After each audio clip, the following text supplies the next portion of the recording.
আপনারা সবাই অবগত, আজ মরম দুঃখের কথা। মহাপ্রভু বলেছিলেন, দুঃখের মধ্যে গুরুতর দুঃখ হল কোনটা?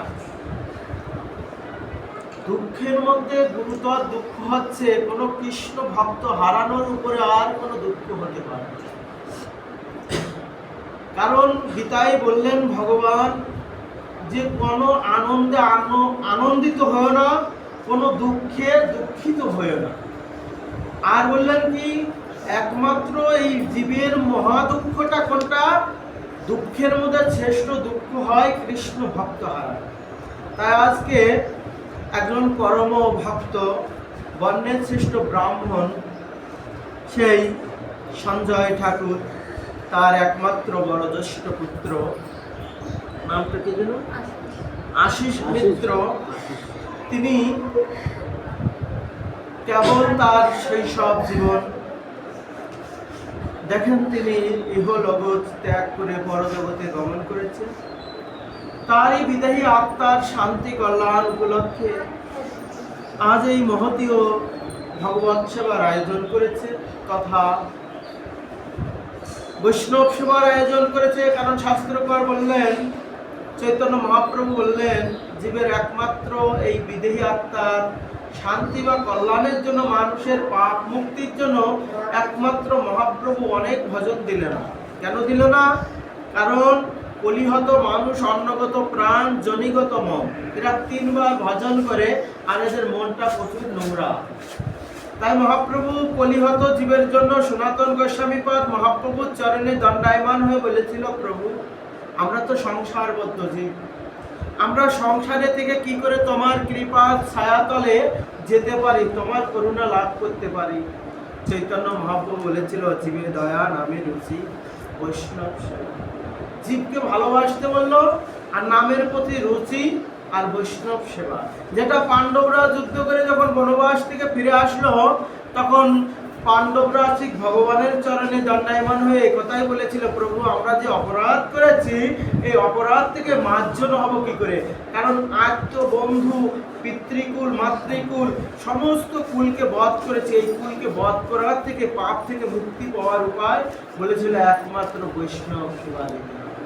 কারণ বৈষ্ণব সেবাতেই তোমাদের এই পাপ খণ্ডন হবে।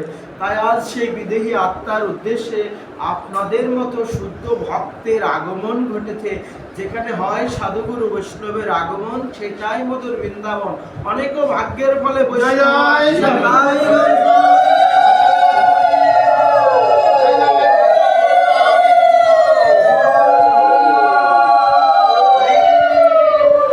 আজকে ভক্তচরিত পাঠ করবো। কারণ নামাচার্য হরিদাস ঠাকুর ভক্তদের, এই নামাচার্য হরিদাস ঠাকুর এমনই একজন ভক্ত ছিলেন, পরম ভক্ত। তিনি পূর্বলীলায় আপনারা সবাই অবগত, নামাচার্য হরিদাস ঠাকুর একজন ব্রহ্মা ছিলেন। ব্রহ্মা যিনি সৃষ্টিকর্তা, চতুর্মুখ ব্রহ্মা। চতুর্মুখ ব্রহ্মা ভগবানকে পরীক্ষা করতে চাইলেন যে ভগবান হয়ে গরু রাখে, ধেনু চড়ায়, শ্রীদাম সুদামদের কাঁধে ওঠে, কাঁধে চড়ায়, এ কেমন ভগবান? একটু ভগবানকে পরীক্ষা করতে চায়। তা কেমন ভগবানকে পরীক্ষা করবার জন্য কি করলো? ভগবানকে পরীক্ষা করবার জন্য ওনার যে শ্রীদাম সুদাম, দাম বসুদাম, রাখালগণ, ধেনু বৎসগণ সব একটা গুহার মধ্যে দিয়ে আটকাই দিলেন ব্রহ্মা। ভগবান চিন্তা করলো যে ব্রহ্মা আমাকে পরীক্ষা করতে চেয়েছে, ঠিক আছে, ব্রহ্মা আমাকে আটকিয়ে দিয়েছে, আমার শ্রীদাম সুদাম, দাম বসুদাম দিয়ে আমার শরীর থেকে সবাইকে আবার তৈরি করবে। কি করলেন? ভগবানের নিজের শরীর থেকে ব্রহ্মা, বিষ্ণু, শিব বা যা যা দরকার, শ্রীদাম সুদাম, দাম বসুদাম সবাইকে আবার ভগবানের শরীর থেকে সৃষ্টি করলো করে। এখন গোষ্ঠের থেকে আবার ফিরে আসলো। তো শ্রীদাম যে মাকে ডাকছো, মা মা বলে যখনই ডেকেছে, শ্রীদামের মা বলছে, প্রত্যেক দিন শ্রীদাম তুই তো মা বলে ডাকিস, কিন্তু মন কারা মা তো কোনোদিন বলিস না। কিন্তু আজকে তোর মা ডাকে যেন আমার হৃদয়টি বিগলিত হয়ে যাচ্ছে, হৃদয় কেড়ে নিচ্ছি। কারণ আজকে তো সব ভগবান ঠিক শ্রীদাম রূপে মা বলে ডাকছে। কয়জনের ভাগ্যে হয়? কি হলেন? এমনি ভাবে যখন এই ব্রহ্মা পরের দিন দেখে ধেনুপাস্য সব রয়েছে, বললো তাহলে আমি কাদেরকে আটকালাম? যাই দেখে যে সে ধেনুবস্ত্রগুলো সেভাবেই রয়েছে। ওদেরকে ছেড়ে দিয়ে ভগবানের কাছে ক্ষমা চাইলেন যে আমাকে অপরাধ মার্জন করো। ভগবান বললেন, ব্রহ্মা তুমি আমাকে পরীক্ষা করতে চেয়েছো, তো আমাকে যদি পরীক্ষা করার ইচ্ছা হয় তুমি আমার ধামে চলে এসো। ভগবানের ধামে যাবেন, তো প্রথম দ্বারে যে ব্রহ্মা দেখে চতুর্মুখ ব্রহ্মা, চতুর্মুখ ব্রহ্মা যায় দেখে আটমুখ ব্রহ্মা। তা ব্রহ্মা যে বলছে আমি একটু ভগবানের সাথে দেখা করতে যাই, ভগবান কৃষ্ণের সাথে দেখা করতে চাই। বললো তুমি কে? বলে আমি সৃষ্টিকর্তা ব্রহ্মা। বললো তুমি যদি সৃষ্টিকর্তা ব্রহ্মা হও তাহলে আমি কে? আটমুখ ব্রহ্মা বলছে। তোমার তো চার মুখ, তুমি যদি সৃষ্টিকর্তা হও তাহলে আমি কে? ব্রহ্মা চিন্তা করলো, তাই তো, আমার থেকে এ তো আটমুখ ব্রহ্মা।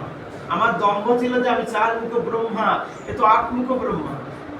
বললো যে আমার গোবিন্দের চরণ সেবা করবার জন্য, একটু চরণ দর্শন করবার জন্য। যখনই দাসত্ব ভাব আসলো তখনই কি হলো? ব্রহ্মাকে ঢুকতে দিল। আটমুখ ব্রহ্মার ছেড়ে দিয়ে 16 মুখ ব্রহ্মা, 32 মুখ, 64 মুখ, 108 মুখ, এইভাবে যত যায় তত ডবল মুখ ব্রহ্মাকে দর্শন করতে লাগে। এইভাবে দর্শন করতে করতে যখন ভগবানের কাছে গিয়েছেন, দেখুন দেখে অনন্ত কোটি ব্রহ্মা অনন্ত বদনে সেই অনাদি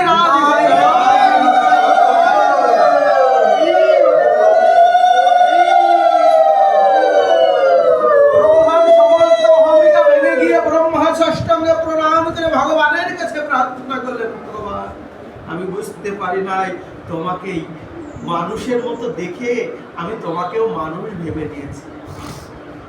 যেমন শাস্ত্র বলল, গুরুকে মনুষ্য জ্ঞান না করিও কখনো গুরুকে মনুষ্য জ্ঞানে দর্শন করতে না। যদি বলে যে তাহলে গুরুকে কি ভগবান জ্ঞানে দর্শন করবো? বলে সেটাও অপরাধ। গুরু হলেন কৃপাচার্য, কৃপা মূর্তি। কি করলেন?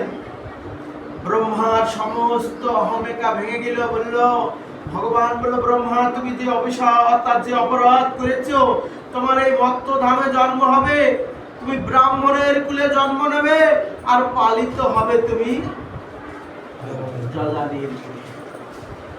তখন উনি ঝড় বৃষ্টির রাত্রে এক ব্রাহ্মণের কুলে জন্ম নিয়েছিল। জন্ম নেওয়ার সঙ্গে সঙ্গে মা বাবা মৃত্যু হয়েছিল। ওই বনের মধ্যে উনি ওই ব্রহ্মা বালক রূপে ওখানে রয়েছেন। তখন তামিজ নামে এক মুসলিম, তিনি ওই পথ দিয়ে যাচ্ছিল, দেখে ওর বাবা মা সর্পে নিধন করেছে, ওখানে মারা গেছে। ওই ছেলেটা কান্না করছে, ওই ছেলেটাকে নিয়ে গেল। তামিজ মিয়া ওই ছেলেটার নাম দিল কি? হারেজ। মুসলিমের ভাষায় যে নামটা আসে সেই নাম দিল, কারণ সে তো জানে না, সে জানে যে হিন্দুর ছেলে, তবু সে নাম দিল হারেজ, মুসলিমের নামে পরিচিত করলো। এইভাবে যখন হারেজ আস্তে আস্তে বড় হতে লাগলো, ওদের কি কাজ করাতো? গোয়ালির কাজ করাতো, গরুগুলো রাখাতো, গরুর খাবার দিত। ব্রহ্মা যখন এইভাবে করতে করতে, হারেজ যখন এইভাবে করতে করতে ক্লান্ত পরিশ্রম হয়ে যেত, ওই মাঠে গিয়ে ধেনুগুলো ছেড়ে দিয়ে ঘুমিয়ে পড়তেন। যখনই ঘুমিয়ে পড়তেন, ঘুমিয়ে পড়ার সঙ্গে সঙ্গেই ওই গরুগুলো পরের ক্ষেতের খাবারগুলো, ফসলগুলো খেয়ে ফেলে। ওই কি করে? বাড়ি আসার সঙ্গে সঙ্গে তামিজ মিয়ার কাছে নালিশ যায়, খুব মারধর করে হারেজকে। একদিন পাশে যেতে যেতে দেখে একটি হিন্দু পাড়া, সেখানে যে দেখে এরকম ভাগবতীয় সঙ্গ হচ্ছে, হরিকথার সঙ্গ হচ্ছে। হরিকথার মাঝে বসেছে, বসবার পরে বলছে যার এই জগতে কেউ নাই তার আছে ভগবান। আর যদি একবার হরির দাস হয়ে যাওয়া যায়, হরি তাকে সমস্ত বিপদ থেকে রক্ষা করে। বলে আজ থেকে আমি হরির দাস হয়ে যাব, আমার নাম হরিদাস হবে। হরিদাস, হরিদাস নামে আমি পরিচিত হব। এই ব্রহ্মা হরিদাস রূপে যখন উনি হরিনাম করতে লাগলেন, মাঠে যে হরিনাম করতে করতে ঘুমিয়ে পড়ে, ওই দিন থেকে আর ধেনুরা পরের খ্যাত নষ্ট করে না। এখন পরের দিন বাড়ি এসে আর মাছ খেতে হয় না, কিন্তু জানতে পারলেন অনেক লোকজন যে আর ওই হারেজ তামিজ মিয়ার ছেলে, সে মুসলিমের ঘরের সন্তান হয়ে তিনি হরিনাম সংকীর্তন করে, হিন্দুদের নাম করে। ওগুলোকে ধরে নিয়ে এসো। উহুল্ল কাজী, চাঁদ কাজীর আমলে ওদেরকে ধরে নিয়ে বলল, দেখো তুমি মুসলিমের সন্তান, তুমি হরিনাম করতে পারো না, তুমি নামাজ পড়বে, তুমি নামাজ পড়ো, 5 ওয়াক্ত নামাজ পড়ো, টুপি মাথায় দাও, পাঞ্জাবি গায়ে দাও, তুমি এইভাবে ইসলাম ধর্ম প্রচার করতে পারো, তুমি হিন্দুদের এই হরিনাম করতে পারো না। বলছে কে যেন আমার জিহ্বার উপরে এসে নৃত্য করে। বললো তুমি নাম ছেড়ে দাও। বললো আমি অনেকবার চেষ্টা করেছি, এই নাম আমি ছেড়ে দিয়েছি, নাম আমাকে ছেড়ে না। ভগবান বললেন কি, যে আমার দিকে 1 পদ অগ্রসর হয়, আমি সেই ভক্তের দিকে 10 পা আগে যাই। একবারে যে জিহ্বায় হরিনাম উচ্চারণ হয়, ভগবান বলে সেই জিহ্বার থেকে নাম আমি নিজে সেই জিহ্বার উপরে গিয়ে আমি নিত্য হরিনাম সংকীর্তন করি। আর ব্রহ্মাকে তিনি হরিনাম সংবিদেই করতেন। ভগবান জিহ্বার উপরে উঠে হরিনাম করছিলেন। যখন হরিদাস কোনোভাবে নাম বন্ধ করতে পারলো না, বললো যে তুমি যদি এই নাম বন্ধ না করো তাহলে কি হবে, তোমাকে 22 বাজার ব্যত্র আঘাত দেওয়া হবে, ওই বাজারে সমস্ত ব্যক্তি তোমাকে মারধর করবে। বললো যা হোক, আমি নাম সারতে পারবো না, যদি দেহ করে ফেলো খণ্ড খণ্ড বদনে, তবু না ছাড়িব কৃষ্ণ, এই নাম আমি কখনো ছাড়তে পারবো না প্রভু। এই নাম যারা একবার নামের আস্বাদ পেয়ে গেছে, যারা নামের চিন্তা করতে পেরেছে, যারা মানব জীবনটাকে সার্থকতা করতে চেয়েছে, যারা মানব জীবনটাকে ধন্য করতে চেয়েছে, যারা গৌর গোবিন্দের কৃপা লাভ করতে চেয়েছে, তারা একমাত্র নামের আশ্রয় গ্রহণ করেছে। আর যারা একমাত্র নামের আশ্রয় করতে পেরেছে, তাদের আর পরকালের ভয় থাকবে না। কারণ কলিযুগে একমাত্র হরি নাম ওই কলে নাস্তেব নাস্তেব গতির অন্যথা, নাম বিনা গতি নাই, গতি নাই, গতি নাই। একমাত্র হরিনাম আমাদের পরাণ করে নাম করতে হবে। আর এই নামের মাধ্যমে আমরা সেই বৈতরণী নদী পার হতে পারবো, আমাদের সমস্ত তিতাব জ্বালা থেকে খণ্ড হয়ে যেতে পারে। তাই নামাচার্য হরিদাস ঠাকুর এমনি ভাবে যখন হরিনাম করতে লাগলো, নামাদাস ঠাকুর হরিনাম করতে করতে যখন 22 বাজার নিয়ে ওনাকে পিটাচ্ছে, ভক্তর অঙ্গে আঘাত করলে ভক্তের অঙ্গে আঘাত লাগে না। আমরা ভক্ত নিন্দা করলে ভক্তের কিছু হয় না। একদিন যখন 12 বছর বনবাস থেকে রামচন্দ্র গৃহে ফিরেছে ভগবান রামচন্দ্র, দেখেন ভগবানের থেকে নামের মহিমাটা বেশি। যখন হনুমানজি নাম লেখে লেখে, রাম রাম লেখে লেখে পাথরটা সমুদ্রে ফেলে যাচ্ছে, পাথরগুলো ভেসে যাচ্ছে, কিন্তু স্বয়ং ভগবানও একটি পাথর ফেলে দিল, কিন্তু ওই পাথরটা তলায় গেল। রামচন্দ্র হনুমানের কাছে জিজ্ঞাসা করলো, হনুমান তুমি তো আমারই নাম লিখে জলে পাথর ফেলে দিচ্ছ, পাথরগুলো ভেসে যাচ্ছে, কিন্তু আমি স্বয়ং ভগবান হয়ে, রামচন্দ্র হয়ে আমি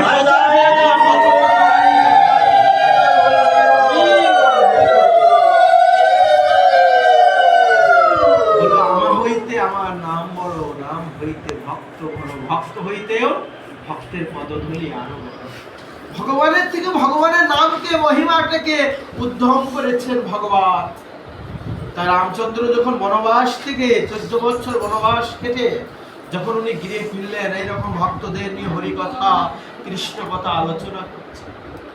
আলোচনা করতে করতে ব্রহ্মা কি করেছে, হরিদাস অর্থাৎ রামচন্দ্র কি করেছে, ওনার বাল্য বন্ধুর কথা মনে করেছে।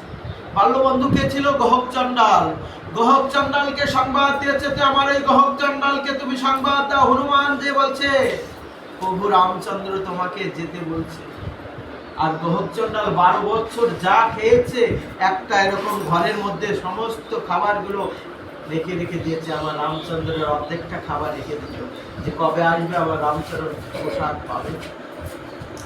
যখন এইভাবে 14 বছর ফিরে এসেছেন, তখন ওই রামচন্দ্র বলছেন গহক চণ্ডাল, হনুমানের হয়েছে রাগ। হনুমান বলছে প্রভু রামচন্দ্র বলো, তুমি রামচন্দ্র বলতে পারো না, কারণ বাৎসল্য প্রেমে সেখানে কোনো বাধা মানে না। যদি আপনার ছোট্টকালের বন্ধু হয়, সে যদি এসপিও হয়, মন্ত্রীও হয়, যদি দেখা হয়, আরে বন্ধু তুই কেমন আছিস, এই যে বাৎসল্য প্রেমের আদান প্রদান, এটাকে ত্যাগ করা যায় না। কারণ হনুমান অর্থাৎ ওই গহবচন্দ্রের সাথে রামচন্দ্র একেবারে বাল্য বন্ধু ছিল, তাই সে তুই মুই করেই বলছে যে রামচন্দ্র কেমন আছে, রামচন্দ্র তাহলে ফেরেছে, চলো রামচন্দ্রকে দেখেছি। হনুমান তো প্রভুর উচ্চারণ করছে না, শুধু রামচন্দ্র বলছে, হনুমানের হয়েছে রাগ। হনুমান একটা চাপ করে মেরে দিয়েছে ওই গহবচন্দ্রের বদলে। যখনই মেরে দিয়েছে উনি রাস্তার পাশে পড়ে গেছে, আর এদিকে ভগবান স্বয়ং রামচন্দ্র যখন বসে আছে সিংহাসনের উপরে, উনি উপরে গেছেন। ভক্তর মেরেছে, লেগেছে কার? ভগবানের। ভক্তের অঙ্গে আঘাত করলে ভগবানের অঙ্গে আঘাত লাগে। স্বয়ং রামচন্দ্র কি করলো? ভক্তকে কৃপা করার জন্য দৌড়াচ্ছে, আর ভক্ত দৌড়াচ্ছে ভগবানের কৃপা পাওয়ার জন্য। যখন যে আলিঙ্গন করেছে হনুমান, যে দেখে যে আজ ভগবান রামচন্দ্রের বদনে একটা চাপ করে দাগ, বলছে প্রভু ত্রিভুবনে আপনার অঙ্গে কি আঘাত করেছে? বলছে কেন, তুমি তো আমাকে আঘাত করেছে। বলে প্রভু কি বলে, আপনার অঙ্গে আমি আঘাত করতে পারি? বলে যখন আমার ভক্তের অঙ্গে আঘাত করেছো না, আমার ভক্তের আঘাত লাগে না, আমি নিজে এই ভক্তের বদনে আমি বধন দিয়েছিলাম, অর্থাৎ আমার ভক্তের লাগে না, লেগেছে আমার হনুমান। বলছে আমি শুনেছি তুমি ভক্তাদের ভগবান, কিন্তু তুমি যে এরকম ভক্তাদের ভগবান আমি বুঝতে পারি নাই প্রভু। তাই যখন হরিদাস নামাচার্য হরিদাসের 22 বাজার ব্যত্র আঘাত করেছিল, একটা আঘাত ওনার পিঠে লাগে নাই, সম্পূর্ণ আঘাতগুলো চৈতন্য মহাপ্রভুর পিঠে লেগেছিল। চৈতন্য মহাপ্রভু ওই আঘাতগুলো ওনার শরীরে উনি আঘাত পেতে নিয়েছিল। ভক্তের কখনোই আঘাত দিতে দেয় নাই। তেমনি করে যখন 22 বাজার ব্যত্র আঘাত হয়ে গেলেও নামাচার্য হরিদাসের মৃত্যু হলো না। শেষ বাজারে যখন বলে আজকে যারা পাঠিয়েছে যে তোমাকে বধ না করতে পারলে আমাদেরকে বধ করে দেবে, তখন বলে আমি কিছুক্ষণের জন্য দেহ ত্যাগ করব। কি করলো? কিছুক্ষণের জন্য দেহ ত্যাগ করে দিল। দেহ ত্যাগ করলেন হরিদাস। হরিদাসকে বললো হিন্দু মতে যদি একে পুড়াইয়ে দেয় তাহলে কোথায় যাবে? স্বর্গে চলে যাবে। মুসলিমের মতে যদি একে পুঁতে বা কবর হয় তাহলে বেহেশতে চলে যাবে। এর কি করে হোক? পা হাত বেঁধে সমুদ্রের জলে ভাসায় দেওয়া হোক, যাতে অন্য প্রাণীরা খেয়ে ফেললে আর কোনো গতি হবে না। হুল্ল কাজী চাঁদ কাজী যুক্তি করে ভাসিয়ে দিলে। কিছু দূরে যাওয়ার পরে ঠিক যে কিনারায়, ওই কিনারায় বসে বসে হরিদাস ঠাকুর কি করছে? আবার বদন ভরে হরিনাম করছে। হরে কৃষ্ণ হরে কৃষ্ণ কৃষ্ণ কৃষ্ণ হরে হরে হরে রাম হরে রাম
ঠিক সেই কিনারায় বসে বসে হরিনাম করছে।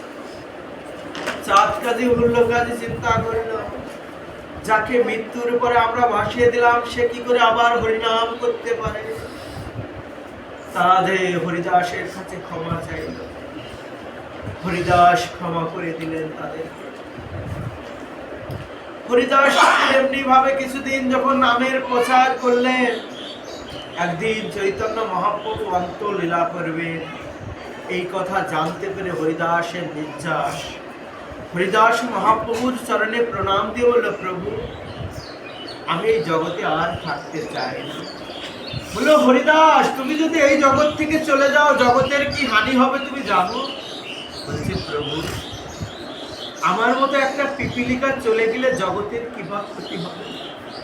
বলো, হরিদাস তুমি তো নিজেকে পিপিলিকা মনে করছো, তুমি জগতের আচার্য, তুমি জগৎ কল্যাণের জন্য, জগৎকে হরিনাম দেওয়ার জন্য তুমি এই জগতে এসেছো। তোমার যেহেতু ইচ্ছা হয়েছে তুমি অন্তলীলা করবে, অবশ্যই তোমার ইচ্ছা পূরণ করবো। গৌর হরি বলল, তোমার মনের ইচ্ছাটা কি? বললো, তোমার ওই মুখে হরিনাম করবে, তোমার ওই যুগল চরণ আমার বক্ষের উপরে দেবে, আর আমি এই মুখে হরিনাম করতে করতে তোমার ওই উচ্চাদ বদন দর্শন করতে করতে আমি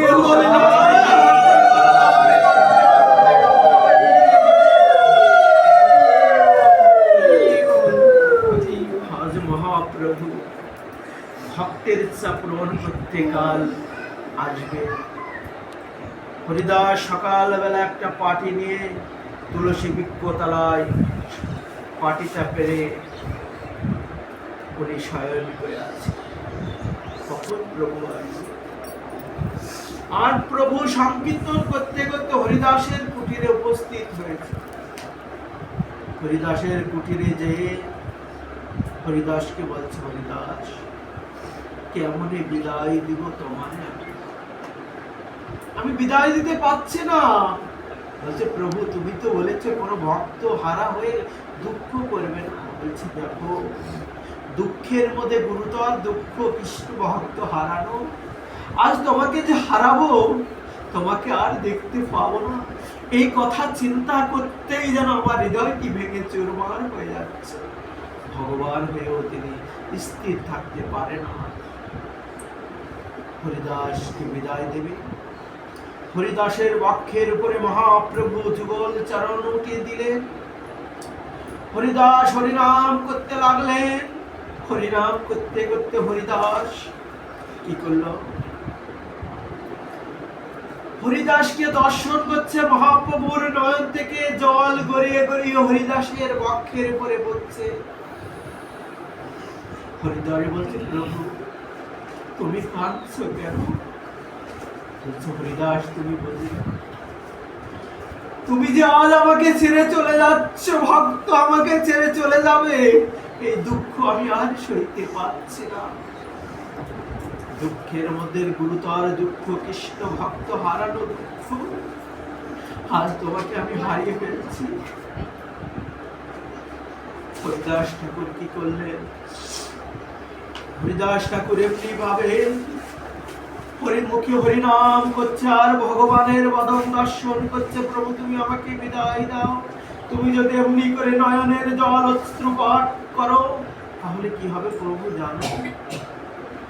তাহলে আমার ওই জীবনের ভজনের পথে চলবার পথে পথ পিছল হয়ে যাবে। মহাপ্রভু আজ হরিদাসের জীবন ত্যাগ করার আদেশ দিলেন। হরিদাস বদনে কৃষ্ণ নাম করতে করতে হরিদাস জীবনের অন্তলীলা ঘটিয়ে দিলেন। মহাপ্রভু নিজে ভক্তকে কাঁধে করে, মহাপ্রভু নিজে সমুদ্রের তটে গিয়ে মহাপ্রভু বালু খনন করে কাউকে নিতে দিলেন না। আমার ভক্তকে আমি নিজে হাতে সমাধিত করব। ভক্তর জন্য মহাপ্রভু বালু খনন করে সেখানে হরিদাসের স্নান করালেন, সেটাকে মহাতীর্থ করলেন। সেই ঘাটকে পুরীধামের যে হরিদাসের সমাধিত ঘাট, সেই ঘাটকে বললো পুণ্য ঘাট। এই ঘাটে যে ব্যক্তি একবার স্নান করবে তার জীবনের সমস্ত পাপ